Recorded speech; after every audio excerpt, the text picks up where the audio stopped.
So hey guys, welcome to the new video. Today in this video we are going to see that how can you fix that error that is like sh is not recognized as internal or external command which occurs in your command prompt whenever you do something related to it. So firstly let's open our command prompt and now we will just type out this error.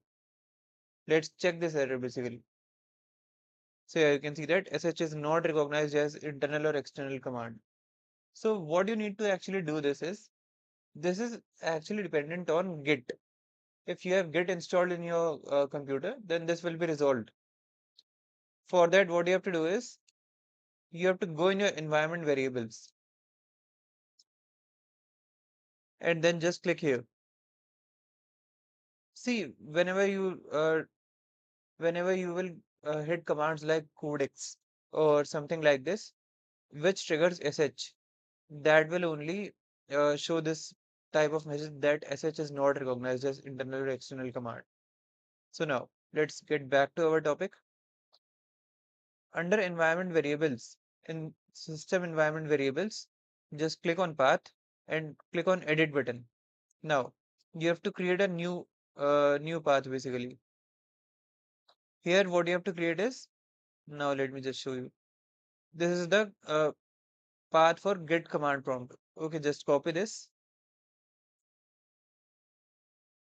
and now create a new path. Just paste the older one and instead of cmd just use bin here. This will make your bin directory globally accessible. Then just click OK and then OK and OK. Now reactivate your terminal using CMD. Now what I have to do is I have to just type sh. Okay, so it is running. Just hit Control plus C, I guess. Okay, so this is not working. The Control plus C was not working. Our command was working actually. So now if I want to like access codecs,